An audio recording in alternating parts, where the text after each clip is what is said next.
Banjir kembali merendam permukiman warga di Kebonpala, Jakarta Timur setelah Selasa malam diguyur hujan deras. Ketinggian banjir mencapai 1 meter sehingga mengganggu aktivitas warga. Banjir berlangsung sejak Rabu dini hari dan genangan air setinggi 1 meter ini mengganggu aktivitas warga. Namun warga tetap bertahan di rumahnya. Tercatat ada 60 kakak terdampak banjir kali ini. Sebelumnya Wakil Gubernur DKI Jakarta Rano Karno pada minggu lalu sempat menawarkan warga untuk pindah ke rumah susun agar warga tidak terganggu dan resah. Setiap Jakarta diguyur hujan deras dan Kali Ciliwung meluap karena banjir kiriman dari Bogor hingga merendam permukiman warga. Mengingat kawasan Kebonpala ini tepat di bantaran Kali Ciliwung. Saat ini petugas terus memantau peningkatan air banjir di Kebonpala.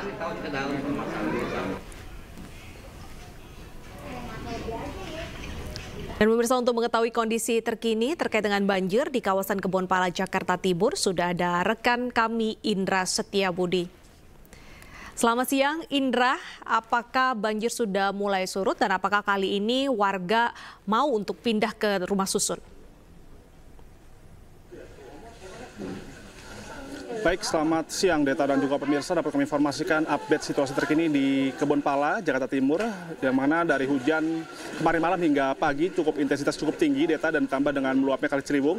Dengan ketinggian saat ini Deta dan juga pemirsa bahwa pantauan kami dari pukul 8 pagi ini hanya sekitar 1 meteran saja, namun hingga siang hari ini terus meningkat Deta dan juga pemirsa, bahwa pada saat ini ketinggian air sudah mencapai 2,5 meter Deta dan juga pemirsa, sehingga proses evakuasi mulai dilakukan. Tadi kami juga sempat memantau bahwa dari Samapta, Polda Metro Jaya sudah melakukan proses evakuasi dan disusul dengan tim pemadam kebakaran, yang mana mereka harus menyusuri banjir ini untuk menjemput para korban terdampak banjir, yang mana di RT 11 RT 013 ini paling dampak terparah Deta, sehingga evakuasi harus segera dilakukan dengan menggunakan kano dan juga tambang, dikarenakan mereka harus mengungsi ke area yang lebih tinggi Deta.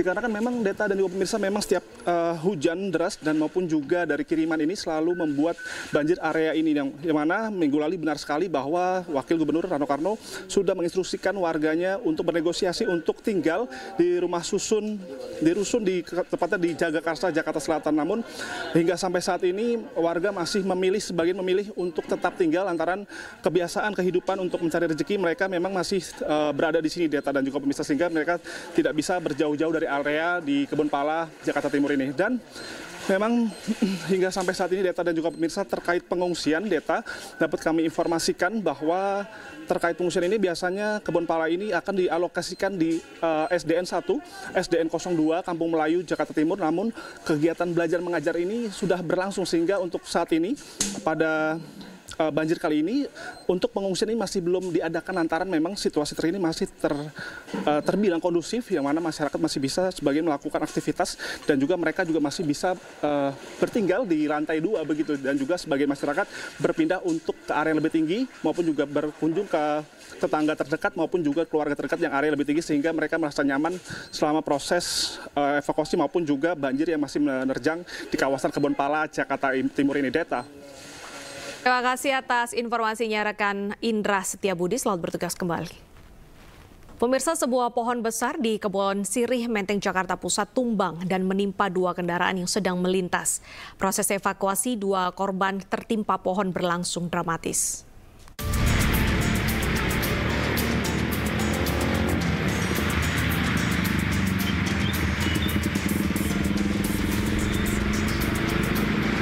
Hujan deras disertai angin kencang membuat sebuah pohon besar di Kebon Sirih, Menteng, Jakarta Pusat tumbang.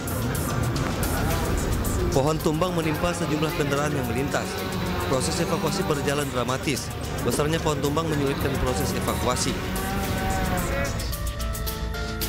Petugas akhirnya berhasil mengevakuasi 2 korban dari 2 kendaraan yang berbeda. Keduanya luka ringan dan langsung dibawa ke Rumah Sakit Budi Kemuliaan Jakarta untuk mendapatkan perawatan medis.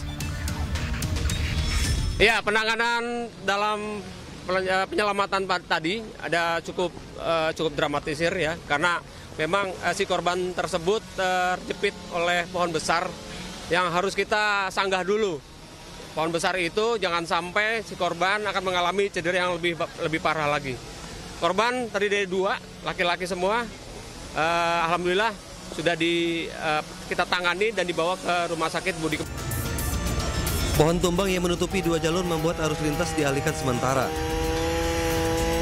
Dari Jakarta, Salam Rahmat, Yudi Richard Ainis melaporkan.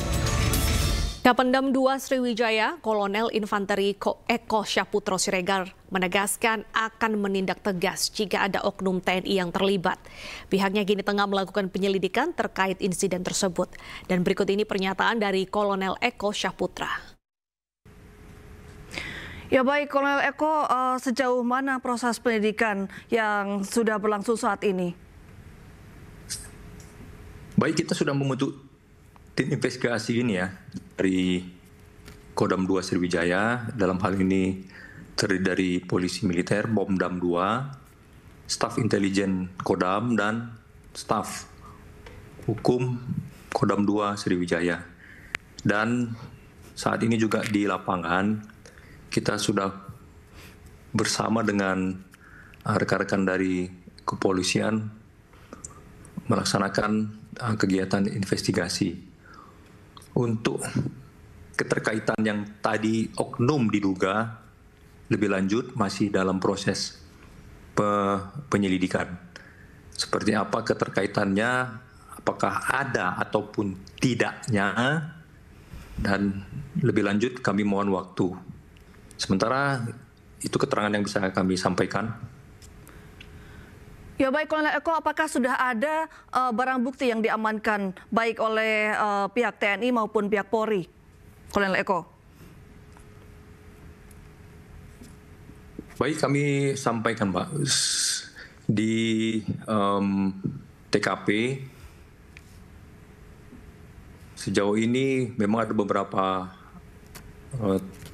temuan terkait dengan kegiatan judi sabung ayam ini, yang nanti mungkin besok hari lah dari tim investigasi akan menyampaikan lebih lanjut apa-apa saja yang ditemukan di TKP. Bisa saja mungkin seperti senjata tajam ataupun peralatan-peralatan yang digunakan untuk mengadu ayam tersebut dan lain sebagainya. Untuk testimoni lebih lanjut nanti kita sampaikan berikutnya ya Mbak ya. Ya baik, Kolonel Eko, apakah sudah ada identitas pelaku penembakan? Apakah sudah ada yang diduga sebagai pelaku penembakan? Baik, sementara ini karena saya pun berlokasi saat ini masih berada di Palembang, sementara tim investigasi melaksanakan kegiatan di Lampung, kita hanya berkomunikasi melalui telepon sejauh ini, Bu. Untuk hal-hal siapa yang menjadi dugaan, sejauh ini masih dalam penyelidikan. Belum ada dari lapangan menyampaikan untuk oknum-oknum yang dimaksud. Demikian. Baik, Kolonel Eko, apakah benar bahwa pelaku menggunakan senjata SS1? Ini masih dalam proses penyelidikan, Pak. Nanti lebih lanjut. Seperti saya sampaikan tadi, saya juga masih menunggu hasil investigasi di lapangan yang berada di TKP. Karena saya sendiri pun saat ini masih berada di Palembang. Sementara itu, keluarga korban, almarhum Ibtu Lusianto, Kapolsek Negara Batin menyerahkan sepenuhnya proses hukum terhadap para pelaku penembakan kepada aparat penegak hukum. Ini kan sudah ada yang diamankan nih Bang. Dari keluarga sendiri gimana Bang? Hukumannya seperti apa Bang? Ya itu nanti ya terserah sama yang di atas nanti kan. Mereka yang lebih tahu, kita juga nggak bisa ngambil keputusan. Artinya pihak keluarga mengikuti prosedur hukum. Ya, mengikuti prosedur hukum, kita juga nggak bisa. Ya, namanya musibah kita juga nggak tahu ya. Yang penting kita minta seadil-adilnya aja. Bang, rencana habis otopsi jenazah akan dibawa kemana? Ke rumah duka. Beliau di Blitar. Oh, di Blitar. Rumah duka di Blitar. Ya, karena keluarga besar. Tak butuh waktu lama, petugas gabungan TNI Polri berhasil mengidentifikasi terduga pelaku penembakan 3 polisi saat gerbek judi sabung ayam di Waikanan, Lampung.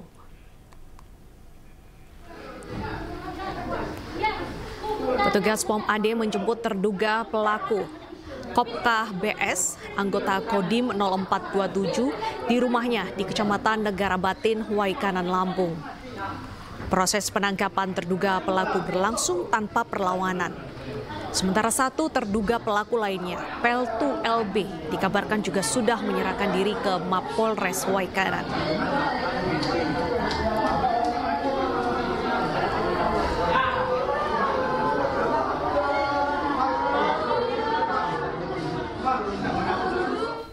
Kapolda Lampung menemui keluarga polisi yang gugur ditembak saat penggerebekan judi sabung ayam di Waikanan, Lampung.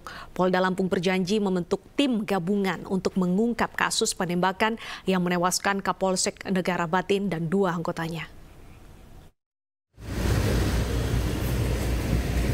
Kapolda Lampung menemui keluarga korban polisi yang gugur ditembak dalam penggerebekan judi sabung ayam di Waikanan, Lampung.